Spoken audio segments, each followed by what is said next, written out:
ఇప్పుడు 1,44,000 మంది ఈ లైట్ వర్కర్స్ అంతా చేరి మనం అంతా ఎన్లైటెడ్ మాస్టర్స్, మనం అంతా ఈ ప్లేస్ లోనే ఉందాం, మన కాలనీ ఇదేను లేరు కదా. నువ్వు ఎంత పెద్ద మాస్టర్ అయినా సరే నీ జ్ఞానాన్ని పంచకుండా పైకి పోతే మళ్ళీ నువ్వే తిరిగి వస్తావు.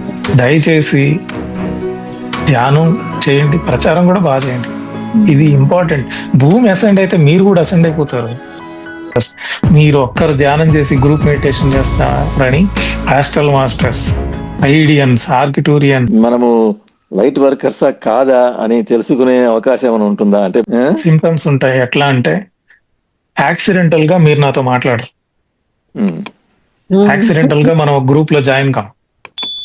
ఓ ధ్యానులతో మాట్లాడి అది ఎన్లైటెడ్ పర్సన్స్ తో మనం మిక్స్ కాం. ఇంకేం కావాలి? ఇంకొకటి చిన్నప్పటి నుంచి అనిపిస్తుంటుంది, ఏదో ఉంది ఏదో ఉంది, నేను ఇక్కడికి I'm not belongs to hear. ఇదేంటిది ఇలా? బుద్ధుడికి వేమనకి వైరాగ్యం ఎలా? అది వైరాగ్యం కాదు, క్వశ్చన్స్. సో అలా చిన్నప్పటి నుంచి I'm not belong to hear ఉంటాం, కానీ ఏదో లోపల నుంచి చిన్నగా వాయిస్ వస్తూ ఉంటుంది, ఇదంతా ఏంటి, ఇది కరెక్ట్ కాదు, ఏదో ఉంది ఏదో ఉంది ఏదో ఉంది. అలాంటి సింటమ్స్ ఉంటాయి ప్రతి ఒక్కడు ఎన్లైట్మెంట్ మాస్టర్స్ కి, లైట్ వర్కర్స్ కి.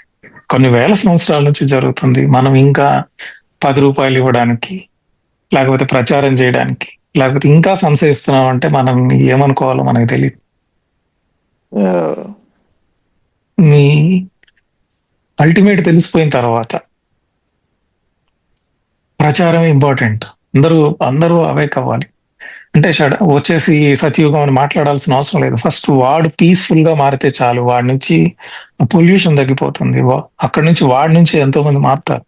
ప్రతి ఒక్కరు ఇంపార్టెంటే ఈ సృష్టిలో. మన 1% అయ్యేదాకా కష్టం భూమి మీద. 1% జనాభా, 1%కి వచ్చిన 2% పెద్ద టైం పట్టదు. 2 వచ్చిన తర్వాత 4కి ఇంకేమి టైం పట్టదు. ఒక గ్రూప్ ఆఫ్, అందుకే పత్రిజీ అంటారు, నేను బేస్ వేసేసాను, బేస్ వేయడం మాత్రమే చాలా కష్టం, దాని మీద బిల్డింగ్ వేయడం చాలా ఈజీ. బేస్ కి ఫౌండేషన్ కి చాలా కష్టపడాల్సి వస్తుంది. ఇప్పుడు జరిగేదంతా యాడింగ్ వర్క్స్ అంతే.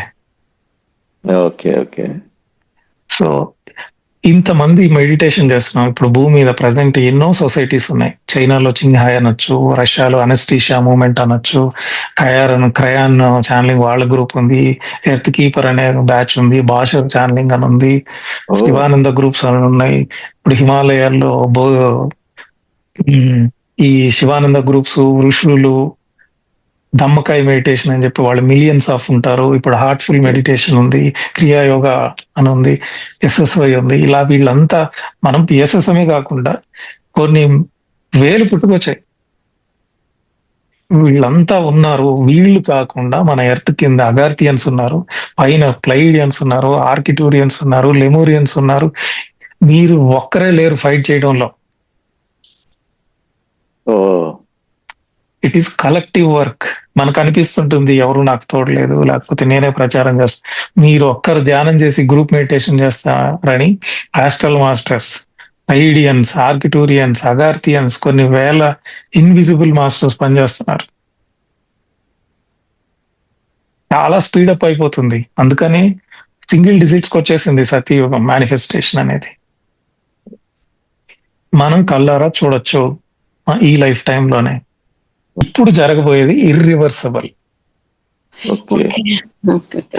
అప్పుడు ఏంటంటే చెడ్డవాళ్ళు ఉండేవాళ్ళు, మంచి వాళ్ళు ఉండేవాళ్ళు, మళ్ళీ పడిపోతా ఉండేది, మళ్ళీ యుగం మారుతా ఉండేది, అట్లా జరుగుతూ ఉండేది. ఈసారి ఈ ప్లాన్ ఇర్రివర్సబుల్ ప్లాన్. ఇంకా యుగం మార్పిడి, సత్యుగం మళ్ళీ అది రావడం అనేది లేదు. సో దీని మీద చాలా ఉన్నాయి, అది జనాలకి ఇప్పుడే లీక్ చేయరు. యూనివర్స్ మొత్తం వస్తుందండి, వన్నెస్ లోకి వస్తారా? మరి యూనివర్స్ మొత్తం అన్ని డైమెన్షన్లు ఒకే డైమెన్షన్ అయిపోతాయి. మరి ఇంకా వాళ్ళ ఎక్స్పెరిమెంట్ ఏంటి అనుకుంటున్నారు? మనం 5th లోకి వెళ్తాం, 5th నుంచి 7th వెళ్ళాలంటే కష్టపడాలా? అట్లా ఏం లేదు. మనం ఎట్లా వన్నెస్ అనుకుంటున్నామో వాళ్ళు ఇంటర్ గెలాక్టిక్ ని వన్నెస్ చేయాలనుకుంటున్నారు. మన ప్లాన్ మీదే దాని ప్లాన్ డిపెండ్ అయింది కాబట్టి వాళ్ళంతా హార్డ్ వర్క్ చేస్తున్నారు. మీకు అర్థమైనా అర్థం కాకపోయినా మీకు ఎక్కడో ఎమోషనల్ గా టచ్ అవుతుంది. ఇప్పుడు క్వాంటమ్ కంప్యూటింగ్ ఇది రీసెర్చ్ చాలా జరుగుతుందని విన్నాను సార్. అంటే ఆ క్వాంటమ్ కంప్యూటింగ్ అంటే దాంట్లో ఇది ఒక భాగం అంటారా? ఈ ఈ ఇన్ఫర్మేషన్ యా, యా. తెలియకుండా జరుగుతాయి వాళ్ళ ద్వారా. వాళ్ళకి తెలిసినా తెలియకపోయినా సత్యయుగంలోకి ఎంటర్ అవుతున్నారు. తెలిసిన వాళ్ళు మీకు కూడా రీసెంట్ గా అమరావతిలో కొన్ని ఎంతో వందల కోట్లు ఏమో పెట్టి ప్రాజెక్ట్ స్టార్ట్ చేశారు చంద్రబాబు నాయుడు క్వాంటమ్ కంప్యూటింగ్ మీద. ఓ అది స్టార్ట్ అయిపోయింది ఆల్రెడీ వర్క్ కూడా. ఆయనకి ఈ ఐడియా ఎలా వచ్చిందంటారు? ఆయన మన అంటే ఆయన కూడా వాళ్ళకి తెలిసినా తెలియకపోయినా వాళ్ళ ద్వారా జరుగుతాయి సార్, అంతే అవి. ఓ ఛానలింగ్ అన్నారు మీరు ఇందాక, అట్లా ఏమైనా వాళ్ళకి ఛానలింగ్ అది కాదు, ఇంట్యూషన్స్ వస్తాయి, సైంటిస్ట్లే ప్రెజర్ పెడతారు, లేకపోతే అవి జరుగుతాయి knowingly unknowingly. Okay okay okay, wonderful wonderful sir, బాగుంది సార్. సార్ రీసెంట్ గా ఎలాన్ మస్క్ ఒక పాడ్కాస్ట్ ఇచ్చారు సార్ రిగార్డింగ్ ఏ, అంటే humans no need to work further అనేసి. అలాంటి టైం వస్తుంది మనకి. అది వాళ్ళ ఫిలాసఫీ. అంటే ఇలా అవ్వచ్చేమో ఇప్పుడు ఉండే దాని మీద. They are not spiritual. Okay okay, అంటే మీరు వాళ్ళ ఇమాజినేషన్ అది ఇట్లా ఉండొచ్చేమో, అంతేగాని ఓకే ఓకే అవన్నీ లేదు. యాక్చువల్గా ఇంకో కథ జరిగింది మార్స్ లో. ఈ ఆర్టిఫిషియల్ ఇంటెలిజెన్స్ రోబోట్ ని ఇంట్రడ్యూస్ చేసి ఎర్త్ ని డామినేట్ చేసి ఆక్యుపై చేయాలని ప్లాన్ జరిగింది. దాన్ని డెస్ట్రాయ్ కూడా చేసి పడేశారు. అంటే ఇప్పుడు ఉంది కదా సార్, అవన్నీ సైన్స్ ఫిక్షన్ లాగా ఉంటాయి. It's true. ఈ 20-25 ఫీట్ ఉండే రోబోట్స్ తయారు చేసి వాటికి ఇంటెలిజెన్స్ క్రియేట్ చేసి హ్యూమన్స్ ని డెస్ట్రాయ్ చేయాలనే ప్రోగ్రామింగ్ చేశారు. దాన్ని మన గెలాక్టిక్ ఫెడరేషన్ వాళ్ళు, ఈ ఏలియన్స్ మాస్టర్స్ వీళ్ళంతా కలిసి దాన్ని అసలు ఆ ప్రోగ్రామ్ ని క్యాన్సిల్ చేసి పడేశారు మిడిల్లోనే. భూమి మీద కూడా మీరేం భయపడద్దు, nothing to worry on the earth, everything is already fixed. 2017 లోనే సత్యయుగం అనేది కాస్మిక్ టెంప్లెట్స్ లో ఫిక్స్ అయిపోయింది. దాన్ని ఎవడు ఆపలేడు. బ్లాక్ టీ షర్ట్స్ పారిపోయారు, సరెండర్ అయిపోయారు. వాళ్ళ కబాల్స్ కి ఒకటే మెసేజ్ వెళ్ళింది, there are 2 options, either you have to be in this, అంటే మీరు ట్రాన్స్ఫార్మ్ అయి ఉంటే ఉండండి, లేకపోతే you should have to evacuate, వెళ్ళిపోవాలి. సో ఏంటంటే వాళ్ళకి energy source it will comes from Mars. So మనం ఏం చేశారంటే, మనం చేసిన ధ్యానం, మనం చేసిన కట్టిన లైట్ గ్రిడ్స్, ఈ పిరమిడ్స్ తో ఎర్త్ మీదకి ఆ వాళ్ళకి వచ్చే సోర్స్ ఆఫ్ ఎనర్జీని కట్ చేసి పడేశారు. అప్పుడు వాళ్ళ సర్వైవింగ్ మోడ్ అంతా ఫియర్ బేస్డ్ ఎనర్జీ ఉంటుంది. మన మీద పడ్డారు. హ్యూమన్స్ భయపడితేనే వాళ్ళకి కావాల్సిన ఎనర్జీ హార్వెస్ట్ చేసుకోగలరు. అందుకని వార్స్ క్రియేట్ చేయడం మొదలు పెట్టారు ఆ టైంలో. ఎక్కువ చాలా ప్రయత్నాలు చేశారు. థర్డ్ వరల్డ్ వార్ జరిగితేనే ఫియర్ ఎనర్జీ జనరేట్ అవుతుంది, అది ఎక్కువ జరిగితేనే ఈ లైట్ గ్రిడ్ ని మనం బ్రేక్ చేయొచ్చు అని. జరగలేదు అది. సో మనం ఇంచు కూడా డౌట్ పడాల్సిన అవసరం లేదు, ఇంచు కూడా. కాకపోతే ఇప్పుడు మనలో ఉండే రాక్షసత్వాన్ని ఈ ధ్యానం ద్వారా వన్నెస్ లోకి వచ్చి ఫాస్ట్ గా ప్రచారం చేస్తే ఫాస్ట్ గా మనం సత్యుగం చూడొచ్చు. ఇంకొకటి, అంత జరగాల్సిన డిస్ట్రక్షన్, ఇప్పుడు కాలజ్ఞానం అని బ్రహ్మం గారు ఏం చెప్పారు, 60-70% జనాలు ఉంటారు ఎర్త్ మీద ఆ టైంలో. బట్ మనం దాన్ని కూడా తగ్గించవచ్చు. ఇట్లే జరుగుతుందని రూల్ లేదు. భూమి మీద ఇప్పుడు 100 కోట్లు ఉన్నారనుకోండి, ఎగ్జాంపుల్ 700 దాటింది, 800 దాకా వచ్చి ఉంటారు కదా. 100 కోట్లలో 60 కోట్ల నుంచి 70 కోట్ల దాకా ఉండరు ఆ టైంలో అని చెప్పాడు. అంటే అంతమంది బాడీ వదిలేసి వెళ్ళిపోవాలి, అంత డిస్ట్రక్షన్ జరుగుతుంది ఆ టైంలో అని చెప్పి. కానీ ప్రచారం చేసి ఎనర్జీస్ పెంచితే అంత ఉండదు.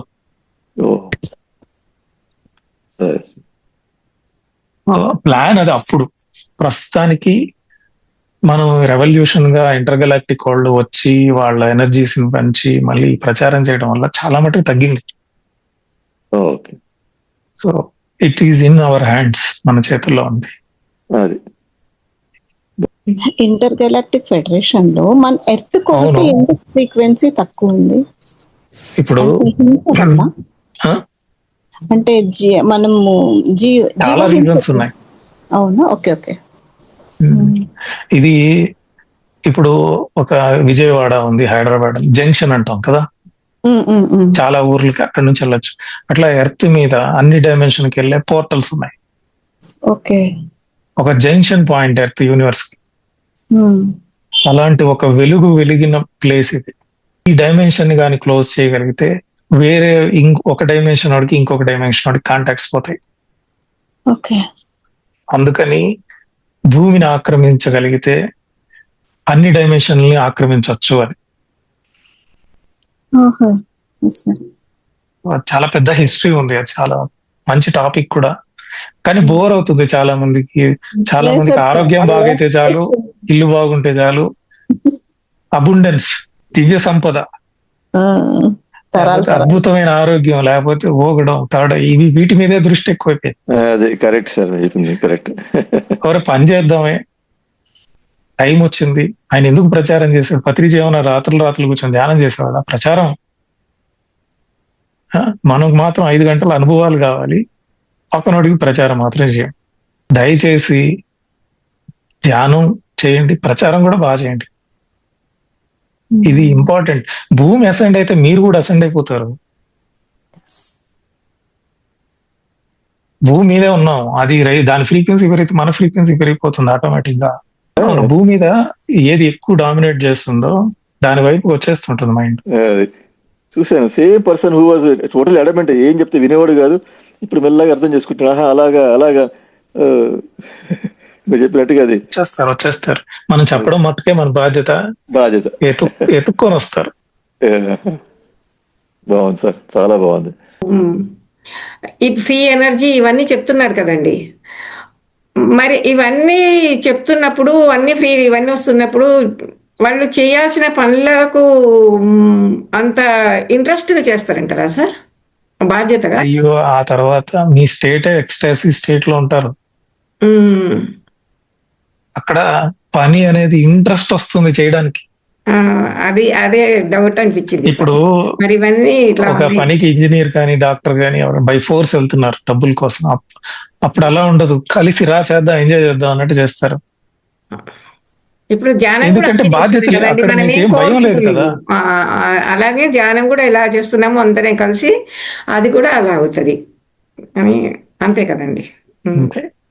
చాలా బాగా చెప్పారండి, థ్యాంక్ యూ సార్. చాలా సార్, ఒక సిల్లీ క్వశ్చన్ మేడం అడిగిండే దానికి నాకు మైండ్ లో వచ్చింది. ఏమంటే ఇప్పుడు మనమంతా ధ్యానం చేస్తాం, బిఎస్ఎస్ఎం వాళ్ళంతా ధ్యానానికి రోజు చేస్తారు, గంటల కొద్దీ చేస్తారు. అందరికి థర్డ్ ఐ ఓపెన్ అయ్యేది, ఆస్ట్రల్ బాడీస్ రిలీజ్ అయ్యేది, అవంతా ఏమీ కాదు. కానీ ఒక సమాధి అంటే థాట్లెస్ స్టేజ్ లో ఉంటారు, అందరూ ధ్యానం చేస్తారు. అంటే చాలా సిన్సియర్ గానే చేస్తున్నారు సార్. అదొక్కటి చాలా ఫ్రీక్వెన్సీ పెరిగేకి అందరి మాదిరి థర్డ్ ఐ ఓపెన్ అయ్యి ఆస్ట్రల్ బాడీస్ రిలీజ్ అయ్యి అంత లెవెల్ వరకు పోవాలా సార్? అది ఒక సిల్లీ క్వశ్చన్. అసలు అది లెవెల్ ఏంటి? అంటే అది అనుభవం మాత్రమే. అనుభవం అది. ఓకే. ఇప్పుడు మూడో కన్ను నీకు ఎందుకు వచ్చింది?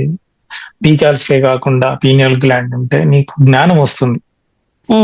ఓకే, ఇది ఒకటే లైఫ్ కాదు, ముందర ఉన్నాయి, తర్వాత డైమెన్షన్స్ ఉన్నాయి, తెలుస్తుంది అంతే. అంతే. Okay okay. అసలు ఎయిమ్ ఆఫ్ మెడిటేషన్ వన్నెస్, ఏకత్వం అనేది అర్థం కావడం కోసం. ఇవన్నీ పైలోకాల్లో పెద్ద చింతకాయ పచ్చడి లాగా. డౌట్ బాగా తీరింది. అందరూ గాల్లో ఎగురుతారు, ఎవరికి ఏజ్ కాదు, అందరూ ఆర్ట్తో క్రియేట్ చేస్తుంటారు. అక్కడ గ్రేట్నెస్ ఏంటి అసలు? ఆడ ఎన్ని అడగరు, నువ్వేం పీకావు అంటారు. నేను మూడో కన్ను ఓపెన్ చేసా, అయితే ఏంటి, ఏం చేసావు తర్వాత అంటారు. నువ్వు ఎంత పెద్ద మాస్టర్ అయినా సరే నీ జ్ఞానాన్ని పంచకుండా పైకి పోతే మళ్ళీ నువ్వే తిరిగి వస్తావు. లా ఆఫ్ మెరిట్ అని ఉంది. అందుకనే పత్రిజీ గ్రేట్నెస్ ఏం తెలుసా?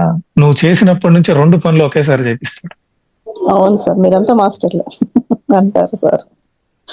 సో అంటే నేను ఎన్లైట్ అయిన తర్వాత అప్పుడు చెప్తాను అనేది ఏం లేదు. స్టార్టింగ్ నుంచి ప్రచారం కూడా ఫినిష్ చేయించేస్తాడు నీ చేత. రెండు పనులు ఒకేసారి, ధ్యానం ప్రచారం రెండు ఒకటేసారి అయిపోతాయి. థాట్లెస్ స్టేట్ కి స్లీపింగ్ కి డిఫరెన్స్ తెలియట్లేదు. ఒక్కొక్కసారి మ్యూజిక్ పెట్టుకొని మెడిటేషన్ లో ఉంటాము, ఎండ్ లో మాకు ఆ మ్యూజిక్ వినిపిస్తుంటుంది. ఈ గ్యాప్ లో మేము నిద్రపోతున్నామా, ట్రాన్స్ లోకి వెళ్తున్నామా, అసలు ఏమీ తెలియట్లేదు సార్. సేమ్ థింగ్ విత్ ఏమైనా తెలిస్తే అది ట్రాన్స్ కాదు కదా. సో ఆ డీప్ స్టేట్ లో ఉన్నప్పుడు మీరు ఎవరన్నా లేయమని చెప్పగానే లేసేస్తారు, నిద్రలో అట్లా లేలేరు. ఇంకోటి, నిద్రలో లేవంగా అలసట, తలభారం, ఇది ఏదో కళ్ళు పట్టదు, అలా ఉండదు. ఒక ఫుల్ ఎనర్జీతో లేస్తారు. కరెక్ట్. ఆల్మోస్ట్ మ్యూజిక్ ఎండ్ అవుతున్నప్పుడు మళ్ళా కాన్షియస్ తెలుస్తుంది. జీరో చూసేవాడు లేనప్పుడు చూడబడేది ఎక్కడ ఉంటుంది? చూడబడేది ఒక ఆబ్జెక్టే లేదు కళ్ళు మూసుకున్న తర్వాత. ఆ అబ్జర్వర్ అనేవాడు ఎక్కడ ఉండాలి? మాయమైపోతాడు. సీన్ సీయర్ ఇద్దరు ఉండరు. అది నిద్రపోతున్నామేమో అని అనుకోండి, ఏం కాదు, తప్పేం కాదు అది. సో చాలా మందికి ఇది డౌట్. అనుభవాలు వచ్చేటప్పుడు అవేకనింగ్ అది అర్థమవుతుంది. ఇంకా ఏ అనుభవం అవసరం లేనప్పుడు, ఇంకా అన్ని సెట్ రైట్, హ్యాపీగా మీ ఫిజికల్ బాడీ సెట్ అయింది, నీ జ్ఞానం ఉంది అన్నప్పుడు మిలారేపా స్టేట్ కూడా అదే సేమ్. అది నాకు చాలా చాలా ఇష్టమైన కొటేషన్. ఆ గంపోచి అడిగింది, మీరు ధ్యానం ఇన్ని ఎట్ట చేశారు స్వామి, 30-40 ఏళ్ళు సింగిల్ సిట్టింగ్ కూర్చుంటే ఇన్ని సంవత్సరాలు చేశారు, ఎట్లా జరిగిందంటే, ఫస్ట్ లో నాకు కూడా అనుభవాలు అవి గుర్తుండేది, కొన్ని సంవత్సరాలు పోయిన తర్వాత నేను చేశానా చేయలేదని నాకు కూడా తెలీదు అంటాడు. అది అసలైన ధ్యానం, అప్పుడు కుదిరింది అంటాడు. మీకు డౌట్ ఉన్నా పర్లేదు, జరగాల్సింది జరిగిపోతుంది. Very good sir, correct. Thank you అండి, థ్యాంక్ యూ సార్. మెడ వాలిపోతుంది, లాక్ మెడ అయిపోతుంది. కండరాలు ఇట్లా నొప్పి వచ్చేసేస్తుంది, ఇక్కడ సైడ్ కు నొప్పి వచ్చేస్తుందండి. అది జలంధర బంధనం అంటారు దాన్ని. అది యోగాలో ఒక ప్రాసెస్. త్రిబంధనాలు అని ఉంటాయి, మూలాధార, ఉడ్డయిని, జలంధర అని. జలంధర బంధనం. కడుపు నొక్కి పెట్టుకోవడం అది ఉడ్డయిని, కింద అది మూలాధారం, ఇది జలంధరం. ఈ 3 త్రిబంధనాలు అంటారు. మీకు నెక్స్ట్ లెవెల్కి వెళ్ళేదానికి ఎనర్జీ ఇక్కడ తిరుగుతూ ఉంటుంది, సర్క్యూట్. అది మీరు పైకి లేపినా మళ్ళీ 2వ సెకండ్కి మళ్ళీ కింద పడిపోతుందండి. అది ఎనర్జీ ఎక్కువ ఎక్కువ ఎక్కువ ఒక రోజు రుద్ర గ్రంథి విభేదన అని జరుగుతుంది. 3 గ్రంథులు ఉంటాయి. గ్రంథి అంటే స్రవించేది ఎనర్జీని. బ్రహ్మ గ్రంథి, తర్వాత విష్ణు, తర్వాత రుద్ర అని 3 ఉంటాయి. రుద్ర గ్రంథి ఇక్కడ ఉంటుంది. విష్ణు గ్రంథి, రుద్ర గ్రంథి. రుద్ర గ్రంథి జరగాలంటే ఆ ఎనర్జీ అక్కడ అక్యుములేట్ అయ్యి ఒక రోజు ఛేదించుకొని పైకి వెళ్తుంది. ఆ పైకి వెళ్ళేటప్పుడు మళ్ళీ మెడ ఇంతవరకు వెళ్ళిపోతుంది అనంతరం కదా. మీరేం బాధపడాల్సిన అవసరం లేదు. అది లాక్ అయినప్పుడు మెడ నొప్పి కామన్. అసలు మనం ఫిజికల్ గా చేయలేము దాన్ని, అంత బెండ్ చేయలేము, అంత బెండ్ అవుతుంది, లాక్ అయిపోతుంది. అవునండి. సత్యయుగంలో మెడిటేషన్ చేసే వాళ్ళే ఉంటారా, మిగతా వాళ్ళు ఉండరు అంటారా ఎనర్జీ తీసుకోవడానికి? ధ్యానం చేయాల్సిన అవసరం ఉందంటారా? ఉంది కదా. ఆ స్టేట్ రీచ్ అయిన తర్వాత ఇంకా మీరే క్షేత్రం అయిపోతారు. అట్లా కాదు, నేను కాదు, మనం ధ్యానం చేసే వాళ్ళే ఉంటారా, మిగతా వాళ్ళు ఉండరా అని అడుగుతారు. ధర్మంలో ఉండేవాళ్ళు, ఆ ఎనర్జీని తట్టుకోగలిగిన వాళ్ళు ఉంటారు. మిగతా వాళ్ళందరికీ టికెట్ ఇచ్చేస్తారు. శివుడు ఒక మాట అంటాడు బ్రహ్మతో, యోగం లేని జ్ఞానం పనికిరాదు, జ్ఞానం లేని యోగం కూడా పనికిరాదు అంటాడు. అంటే జ్ఞానము, యోగము అంటే, యోగం అంటే ధ్యానం చేయడం, జ్ఞానము అంటే అనుభవం లేదా పుస్తకాలు లేకపోతే సత్సంగం, దీని ద్వారా జ్ఞానం వస్తుంది, పరోక్షమైనా కానీ ప్రత్యక్షమైనా కానీ. సో 2 లెక్కలు లాంటివి. ఎందుకంటే భావన డెవలప్ అవుతుంది. మీకు జ్ఞానం వస్తేనే మీ లక్ష్యం అర్థం అవుతుంది. ఇప్పుడు పత్రిజీ గారికి ప్రచారం ఎందుకు చేయాలనిపించింది? ఆయన ఎంగ్లైట్ అయిపోయి ఇంట్లో కూర్చోవచ్చు కదా. ఎందుకు ప్రచారం? ఆయనకి జ్ఞానం వచ్చింది, ఫ్యూచర్ లో ఇది జరగబోతుంది, భూమి ఇట్లా ఇట్లా అహింసలోకి రావాలి, ఇంకా అన్కండిషనల్ లవ్ బయటికి పంపిస్తుంది. సో మనకు కూడా ఆ భావన డెవలప్ అయినప్పుడు వేరే వాళ్ళకి చెప్పాలి, ఏదైనా గొప్ప విషయం తెలిసినప్పుడు పంచుకోవాలనిపిస్తుంది. అది అలాగే నేను మీ గాని ఇంకెవరయ్యని గాని చాలా బాగా నచ్చినవి వాళ్ళకి ఇంకొకరికి నేను పంపిస్తా ఉంటానండి. అది కూడా చెప్తాను. చేసి ఎట్లయినా చక్కగా సహాయం చేసినట్లే, ఎలా అయినా సహాయం చేసినట్టే. అలా కాకుండా కూడా చాలా మందిని ఇలా దీంట్లోకి లాగటానికి కూడా జరిగింది. పత్రి గారు ఒకసారి మాకు ఇక్కడ నెక్కల్లో అనే దీనికి వచ్చారు. అప్పుడు పిలిచి అడిగారు, తను ఎలా కనిపెట్టారో తెలియదు, పిలిచారు. నన్ను కాదనుకుని ఊరుకున్నా, నిన్నేనని పిలిచారు. మరి నాకు అది చాలా విచిత్రం అనిపించింది. నీ అనుభవాలు చెప్పంటే చెప్పిన తర్వాత నువ్వే వండుకుని నువ్వే తింటావా, అందరికి పెట్టు అన్నారండి. పంచమని చెప్పండి మీ ఎక్స్పీరియన్స్ ఒకటి ఏదైనా. సో సత్యయుగానికి మనం పనిచేయాలి అంతే, సింపుల్. ప్రచారం చేయాలి, జనాల్ని ట్రాన్స్ఫార్మ్ చేయాలి అంతే. ఇంట్లో వాళ్ళే వింటలేదు. ఇంట్లో వాళ్ళు వినరు, ఎందుకు తెలుసా? చెప్పండి. పైలోకాల్లో ఇద్దరు ఎన్లైటెడ్ మాస్టర్స్ ని సెలెక్ట్ చేసుకోరు. ఇప్పుడు ఒక హస్బెండ్ ఎన్లైట్ అయి ఉంటే వైఫ్ జస్ట్ వర్క్ చేసేదానికి వస్తుంది. వైఫ్ ఎన్లైట్ అయి ఉంటే హస్బెండ్ అక్కడి నుంచి నేర్చుకోవాలని వస్తాడు. ఇద్దరు ఎన్లైటెడ్ ఒకే దగ్గర పుడితే ప్రచారం ఎవరు చేస్తాడు? సో స్కాటర్డ్ అయ్యేవాళ్ళు అప్పుడు. ఇప్పుడు 1,44,000 మంది ఇప్పుడు కాంతి లైట్ వర్కర్స్ అన్నాం. ఈ లైట్ వర్కర్స్ అంతా చేరి మనం అంతా ఎన్లైటెడ్ మాస్టర్స్, మనం అంతా ఈ ప్లేస్ లోనే ఉందాం, మన కాలనీ ఇదేను లేరు కదా. ఒక్కొక్కళ్ళు ఒక్కొక్క దగ్గరికి వెళ్ళారు, కాంటాక్ట్ కూడా లేరు వాళ్ళు. 1,44,000 ఒక్కొక్కడు ఒక్కొక్క ప్లేస్ లోకి వెళ్ళిపోయారు భూమి మీద. అలాగే ఇంట్లో ఒకడు ఎన్లైటెడ్ మాస్టర్స్ ఉన్నారు అంటే ఇంకొకటి నేర్చుకోవడానికే వచ్చి ఉంటారు. నేర్పించండి అంతే. మార్పు అయితే వస్తుంది సార్. ఇప్పుడు ఇంట్లో మార్పు ధ్యానం ఖచ్చితంగా చేస్తున్నప్పుడు వస్తుంది. ఇంట్లో వాళ్ళు చెయ్యకున్నా కానీ ఫస్ట్ మనం స్టార్ట్ చేసినప్పుడు ఎట్లా ఉన్నారో అప్పటికంటే ఇప్పుడు చాలా బెటర్గా ఉందండి. అంటే వైబ్రేషన్స్, పాజిటివ్ వైబ్రేషన్స్ మనం ధ్యానం చేస్తున్నప్పుడు నెగిటివ్ ఉన్న వాళ్ళు కూడా ఇప్పుడు పాజిటివ్లకు వచ్చి మనకు ఎంకరేజ్ చేస్తున్నారండి. ఇప్పుడు ఆ పరిస్థితిలో ఉన్నది. అసలు తెలియదు కాబట్టి రిజెక్ట్ చేస్తారు. ఏదో ఒకటి మనం చేస్తా వాళ్ళకి ఏదో ఒక సిచ్యువేషన్ వస్తుంది, గ్యారంటీగా మారుతారు. మనం చెప్పంగానే మారే పని అయితే ఇన్ని వేల సంవత్సరాలు పట్టుండేది కాదు.